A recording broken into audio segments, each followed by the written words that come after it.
केशवं कृष्णदामोदरं रामनारायणं जानकीवल्लभम्।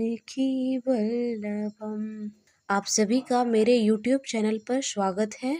आज मैं आपको सुनाऊंगी कार्तिक मास के तीसरे दिन सुनी जाने वाली कथा।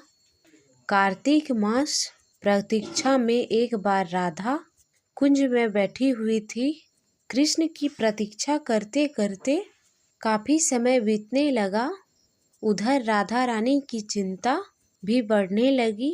काफी देर प्रतीक्षा करने के बाद आखिरकार कृष्ण आए।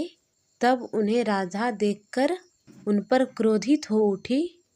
उन पर अपना गुस्सा उतारने के लिए कृष्ण को उन्होंने लताओं की रस्सियों से बांध दिया।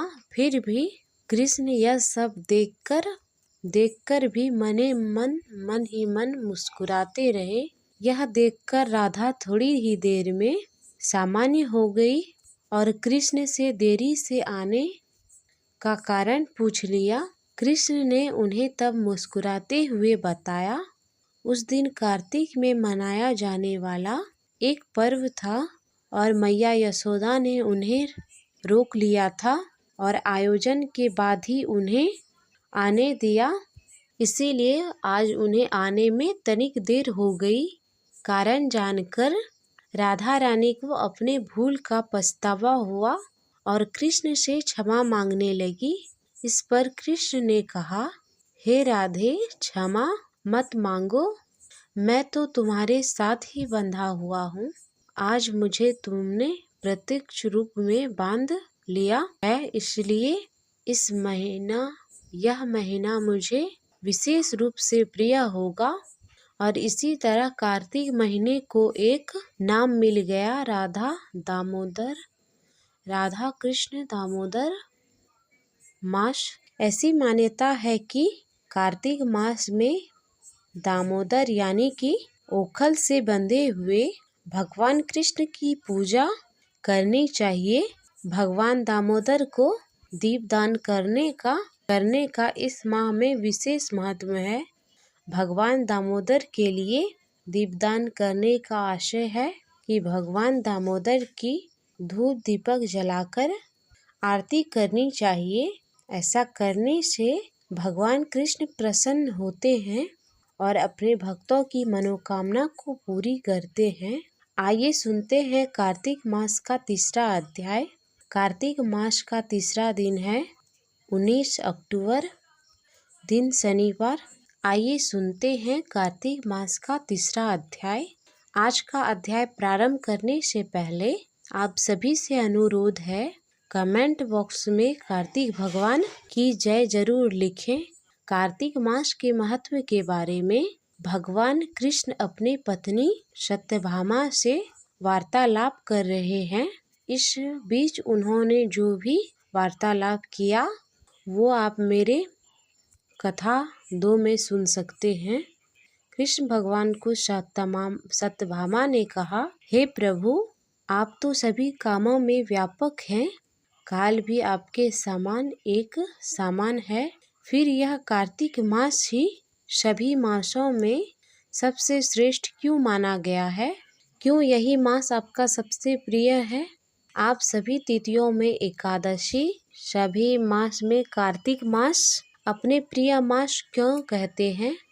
देवी सत्यभामा की बात सुन भगवान कृष्ण उनसे कहते हैं, हे देवी, तुमने बहुत ही अच्छा प्रश्न किया है। अब मैं तुम्हें इनका सारा कारण बताता हूँ, ध्यान पूर्वक सुनो।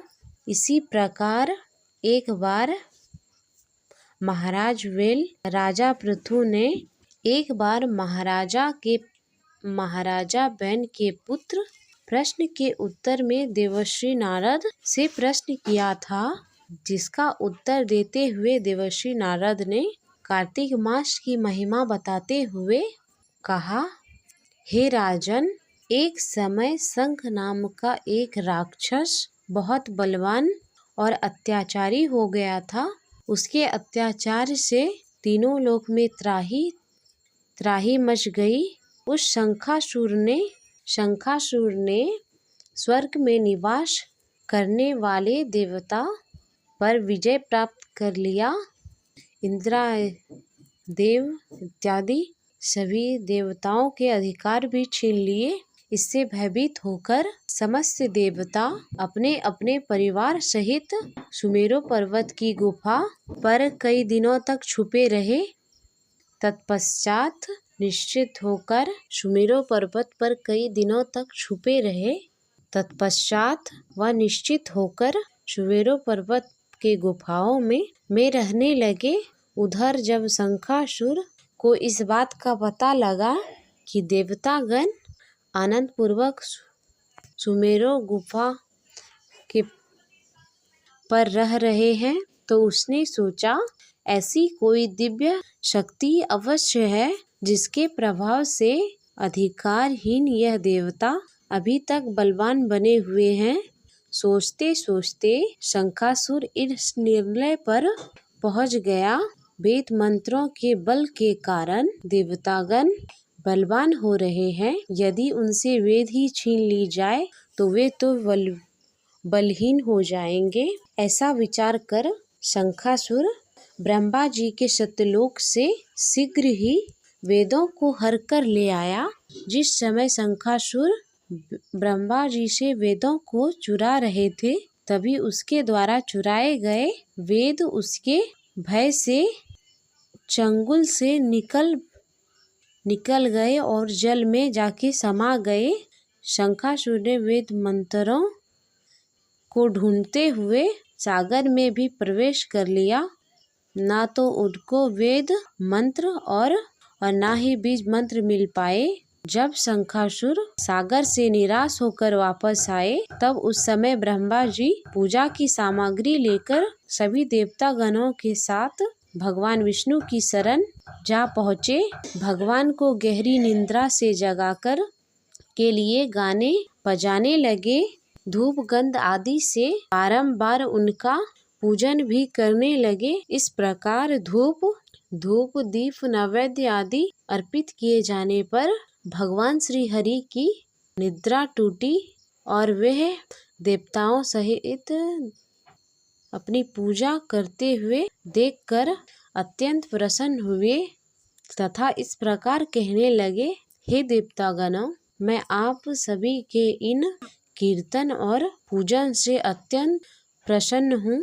आप अपना अविष्ट वरदान मांगिए। आप सभी ने मनोकामना की पूर्ति के लिए मेरा पूजा किया है। मैं आप सबकी वह मनोकामना अवश्य ही पूर्ण करूँगा। जो मनुष्य श्रद्धा पूर्वक आश्विन शुक्ल पक्ष की एकादशी से देवस्थान एकादशी तक ब्रह्म मुहूर्त उठकर मेरा पूजन करेंगे, प्रसन्न होने के उन्हें तुम्हारी ही भांति प्रसन्न होने कारण ऐश्वर्य और सुख की प्राप्ति होगी। आप लोग जो भी धूप दीप नैवेद्य अर्घ आचमन जल मेरे लिए जो भी सामग्री लाए हैं, वह अनंत गुणों वाली होकर आप सभी का कल्याण करेगी। शंखासुर द्वारा हरे संपूर्ण वेद जल में ही स्थित हैं। मैं सागर पुत्र शंखासुर का वध करके उन सभी वेदों को अभी लाए देता हूँ। मंत्र बीज और वेदों सहित मैं हर साल कार्तिक मास सहित मैं जल में हर वर्ष कार्तिक मास में जल में विश्राम किया करूँगा। अब मैं मत्स्य रूप धारण करके जल में जाता हूँ। तुम सब देवतागण मुनीश्वरों सहित मेरे साथ जल में आओ। इस कार्तिक मास में जो श्रेष्ठ मनुष्य प्राणी प्रातः काल स्नान करके पूजन करेंगे, वे सब यज्ञ का फल प्राप्त करेगा। हे देवेंद्र, कार्तिक मास में व्रत करने वालों को सभी प्रकार से धन पुत्र पुत्री आदि देते रहना, उनके सभी आपत्तियों से रक्षा करना। इस प्रकार कार्तिक मास में ब्रह्म मुहूर्त में उठकर जो भी भक्त सच्चे मन से पवित्र नदियों में स्नान करता है, और भगवान श्री हरि के साथ भगवान कृष्ण और अपने सभी कुल देवी देवताओं स्मरण करता है, उन पर भगवान श्री हरि की कृपा आजीवन बनी रहती है। ऐसे व्यक्ति इस लोक में सभी सुखों को भोगकर अंत समय में मोक्ष को प्राप्त होते हैं। यह था कार्तिक मास का तीसरा अध्याय।